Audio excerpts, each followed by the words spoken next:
পুরের কোলাঘাটের বলাকা মঞ্চে মঙ্গলবার অনুষ্ঠিত হয় মুখ্যমন্ত্রীর এক গুরুত্বপূর্ণ প্রশাসনিক বৈঠক। এই বৈঠকে পূর্ব মেদিনীপুর, পশ্চিম মেদিনীপুর এবং ঝাড়গ্রাম জেলার প্রশাসনিক ও পুলিশ আধিকারিকরা উপস্থিত থাকেন।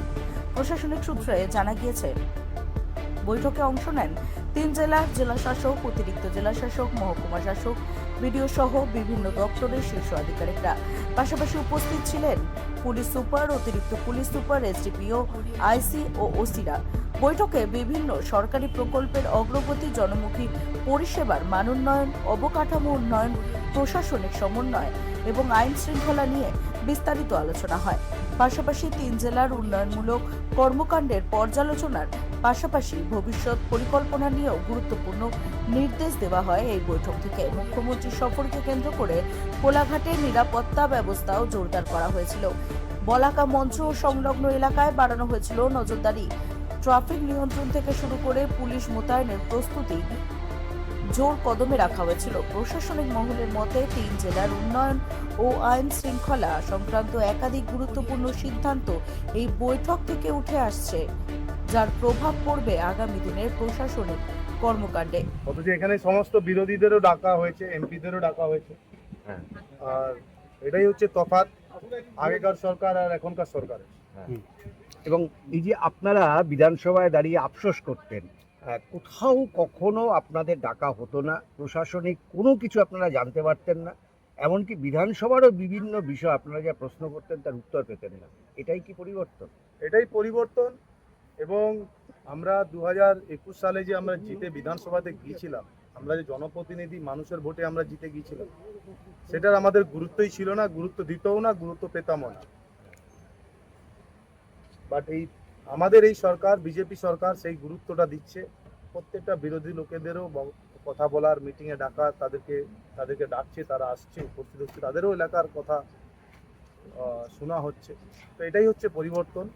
আগামী দিনে আমাদের উন্নয়ন চাই, আমাদের মুখ্যমন্ত্রীর হাত ধরে বাংলার উন্নয়ন হোক, বাংলাকে এগিয়ে নিয়ে যাক, এটাই আমরা চাই। অশোকদা বলছি যে আজকে সরকারের 1 মাস পূর্তি হলো, সেই জায়গায় দাঁড়িয়ে একটা গুরুত্বপূর্ণ জায়গায় গুরুত্বপূর্ণ বৈঠক আপনাদের এলাকার কোন কোন ইস্যুগুলো নিয়ে আজকে বৈঠকে মূলত আপনারা তুলবেন বা আলোচনা হবে? আমি আমার ময়নার এলাকার ইস্যুগুলোকে নিয়ে তুলব, যেটা পুরসাঘাটের ব্রিজটা নন্দকুমার কানেক্টেড হয়, ওটা যদি হয়ে যায় তাহলে আমাদের চারটে জিপি খুব উপকৃত হবে। গ্রামীণ সড়ক যোজনার রাস্তা পিডব্লিউডির আন্ডারে যেগুলো আছে সেগুলোকে মেরামত করার জন্য তাড়াতাড়ি বলা হবে। আর ময়না হচ্ছে পুরো 3টে নদী দিয়ে ঘেরা, তো ইরিগেশন ডিপার্টমেন্টকে নিয়ে কথা বলা হবে যে যাতে নদী বাঁধগুলোকে শক্ত করা হয়, কারণ সামনে বর্ষাকাল, তো পড়েই গেছে বললে চলে। এবং প্রজাবার থেকে পাঁশকুড়া স্টেশন আমাদের মাত্র 16 কিলোমিটার রাস্তা, কিন্তু আমাদের ঘুরে যেতে হয় প্রায় 50 কিলোমিটার রাস্তা। ওই রাস্তা যাতে ঠিক তাড়াতাড়ি হয় ওইটার ব্যবস্থা করা হবে, ওখানে বাস রুট যাতে চালানো হয় তার ব্যবস্থা করা যাবে। প্রজাবাড়ির ব্রিজ তো হয়ে গেছে, কিন্তু রাস্তাটার জন্য অ্যাপ্রোচ রোড হচ্ছে পাঁশকুড়া বিধানসভার একদম নেই বললেই চলে, তো সেটা নিয়েও কথা বলবো। মৎস্য হাব নিয়ে কি বলবেন?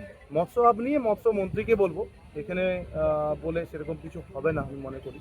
এখানে যেটা বলার আমি সেটাই বলবো। আচ্ছা, আরেকটা আমার প্রশ্ন, সেটা হচ্ছে যে বিধানসভায় যারা আপনাদেরকে কটাক্ষ করতো, প্রতিদিন অশোকদিন দা বস বলে চিৎকার করতেন, আজকে হয় তারা জেলে নয়তো বেলে, আর যারা আছেন এখন সুরসুর করে এই মুখ্যমন্ত্রী ভালো বলে চলে আসছেন। কেমন লাগছে দেখতে ছবিটা? এরা বিরোধী করার মানসিকতা, বিরোধী করলে যে কতটা লড়াই করতে হয় সেই মানসিকতাই এদের নেই। বিরোধী কণ্ঠস্বরও তো থাকা দরকার আছে বিধানসভার বাইরে, এদের সেই বলার মানসিকতা নেই। এরা হচ্ছে মমতা ব্যানার্জির ছত্র ছায়াতে এরা বড় হয়েছে, এসে সবাই একদম মধুমাখির মতো একদম মধু খেয়েছে, এখন সব যে যার রং বদলাচ্ছে গিরগিটির মতো। তো সেটাই বোঝা যায় যে বিরোধী করাটা কত কঠিন।